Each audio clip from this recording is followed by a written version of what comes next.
Season of Discovery so far has been one of the best times I've had in World of Warcraft in a long time. Seeing vanilla content but with some adjustments really has made it into a whole new experience, be that through the level cap at 25, the new content, or of course the rune system. It for sure has been an overwhelmingly positive season so far, but not without issues. And these aren't just issues that exist because we are level 25 either. In fact, I believe in most cases these will continue to be things that we see reoccur throughout the season. I also think we have giving feedback and players' hopes and wishes to thank for Blizzard really committing to this season in the first place, so why not carry on doing that now? Let's go over the problems Season of Discovery currently has and what can possibly be done about them. But first, a quick word from today's sponsor, Aeon Classic. As a channel that's focused pretty much entirely around the re-release of an MMO, I can certainly say that having the chance to go back and re-experience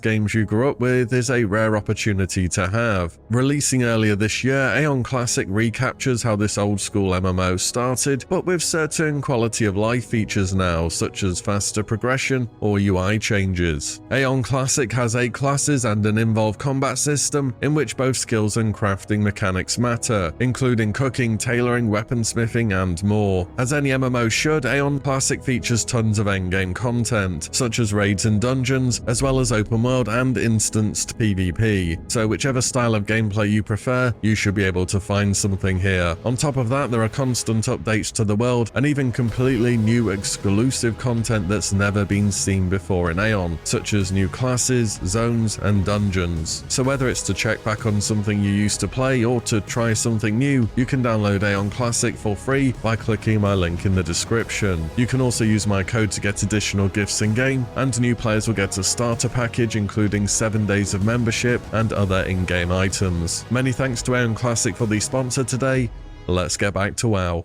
So I want to start on the PvP side of things. It's an area of the game that's designed to cause friction between players, just not in the way that it's happening at the moment. First up, I have to talk about just how the battle for Ashenvale has worked so far this season. It has not been great, and that's if I'm being nice. Blizzard have already said they're planning on making the Stranglethorn Vale PvP experience completely different in Phase 2, and taking as many learning points as possible from the battle for Ashenvale, but I still feel as though we're getting an update every single day on how they're fixing it next. First of all, we could just stack raids on the enemy leader and the event ended within the space of 30 seconds, then the percentage on battle started randomly going down so you would sit there for 20 minutes waiting for it to start, then the bosses would bug out and either become untargetable or the game would not register them as having been defeated. This made the last boss impossible. Then the percentage progress of the battle would reset to 0 from about 50-50 because the battle on the bugged layer had finally ended. Oh, and aside from that, there isn't really any PvP in this event either.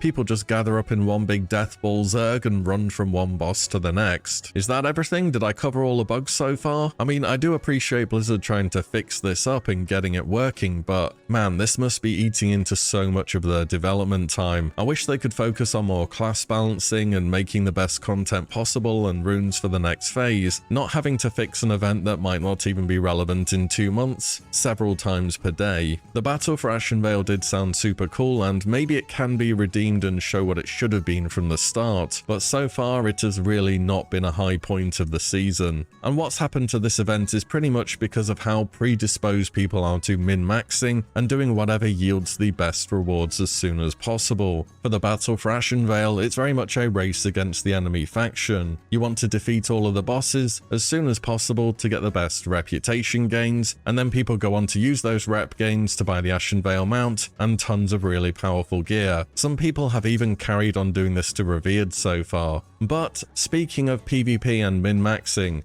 this gets me on to my next point.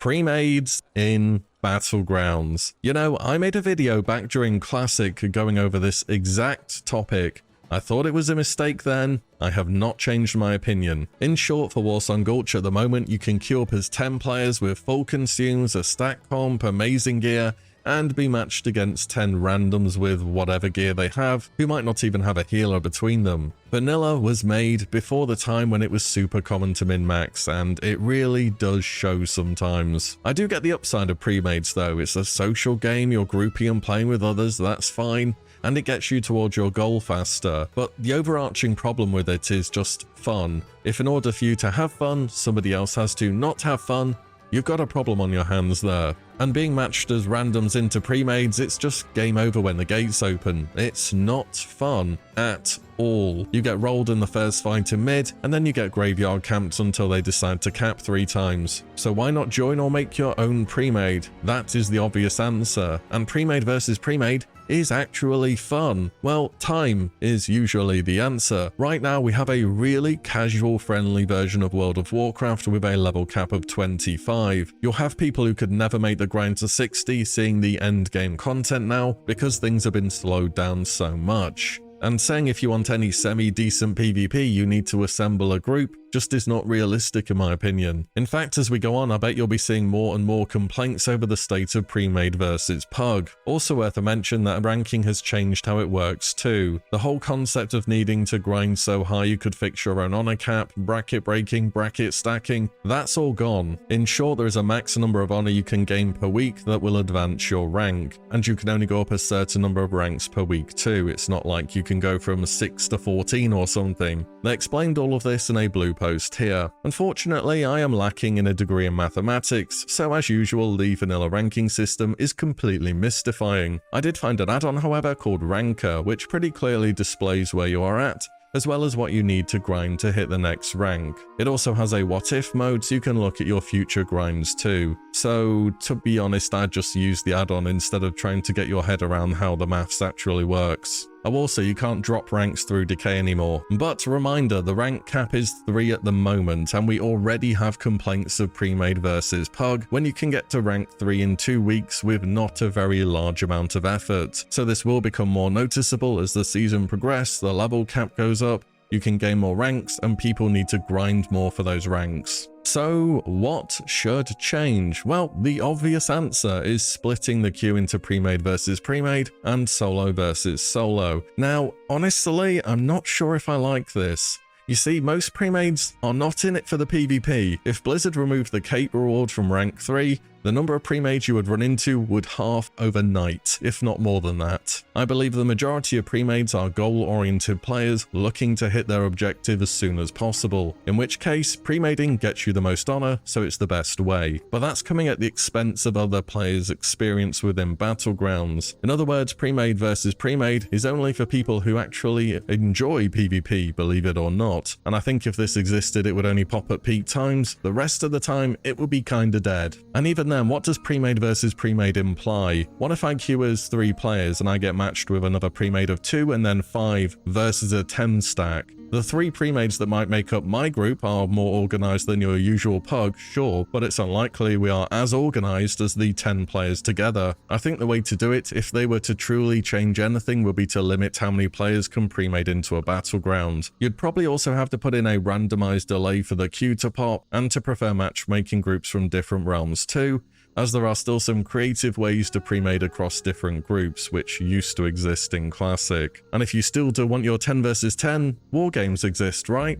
I seem to remember them putting them in the game at some point. I'm not sure if they're actually in vanilla, but maybe that's an option. So what would be the downsides to splitting it in a way where you can only queue as a certain number of people? Well, you could get somebody who might as well be a bot on your team, or an actual bot for that matter. In which case I have to say, welcome to random matchmaking for online games. First time? Also, it would drastically increase the time you need to rank, and it would be far less efficient than being able to fully premade. I know, having to actually play the game for your new purple items, what a horrible thought. It's not as though you can decay ranks anymore though, you just need to play more in the week when you decide to push. But those are my thoughts on premade versus solo queue. We'll see if anything changes. Next up, I have casters and rune scaling. So I touched on this in a recent video, and there were some huge buffs that went out to the likes of Shadow Priest and Boomkin as well. But after having monitored Warcraft logs for data changes, it's pretty much confirmed what I thought. If you are a caster, and you can't do the majority of your healing or damage through runes, you're just going to underperform in raids for the whole season. Things may get better after 60, but let me explain what's up here. So in vanilla, we have spell ranks. At certain levels, you go back to your trainer and buy them. For physical damage dealing classes, the increase in power on spell ranks is pretty minor. Your heroic strike or sinister strike may gain a few extra points of damage. This is because the majority of your ability scaling in many cases is tied to your weapon's damage or your attack power.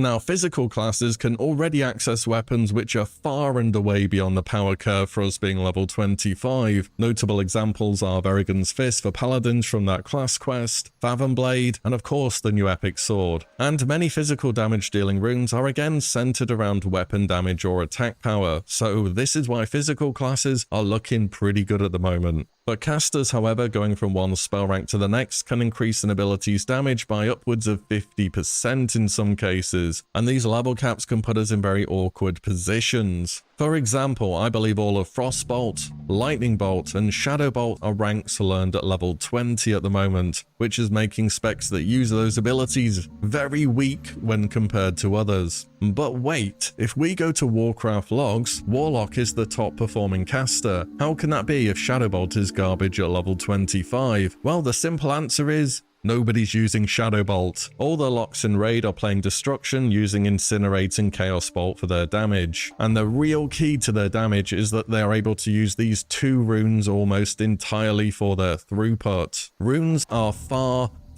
better than any of your class abilities for two reasons. One is they cost a base mana, not a flat amount. Incinerate costs about half what Shadow Bolt does, and it does more damage. The second reason is runes are scaled to your level. You'll notice when you get a rune, you don't have to go and learn ranks. It just gets more powerful as you level up. So Warlocks are able to use two abilities with a reasonable mana cost which are scaled to deal damage as if they were level 25. And this idea of how dependent casters are on spell ranks is very consistent. Fire mages get rank 5 of Fireball at level 24. That's nearly as good as that ability can be. As a result, they're doing pretty well. For Arcane Blast, that's a rune, so it's scaled to 25. And even if we go and look at healers for both Resto Druid and Priest, they are both doing amazingly. Why? Resto Druid's vast majority of healing is done through Wild Growth, and Priests have Prayer of Mending, Penance, and Circle of Healing, whereas Shaman and Paladin are stuck casting vanilla spells for the most part, and those spells are just weaker. And even when we're 60 and we have all our spell ranks, runes are still just going to be better because of their mana cost. And if we go back to looking at the recently buffed Moonkin or Shadow Priest, they're still low down on damage because even though their runes got a buff, triple damage in some cases by the way, they still have to rely on casting vanilla spells. So what is the fix to this then? Well, we could delete spell ranks and make every single spell based off of your level instead. That's what they did in Cataclysm, by the way, and I know that ain't about to happen. More realistic is make future runes, or existing ones, alter vanilla spells to bring them up a little notch in some way. Here's a few modifications I can think of that could be used to improve a whole variety of vanilla spells. Allowing damage over time effects to crit, making abilities deal more damage based off an enemy's health, direct damage spells are leaving a dot behind, straight up reducing mana costs, maybe even cast times in certain cases, and using existing runes to buff certain desired class identities. A great example that's already been done in the game was the changes to Deadly Brew for rogues.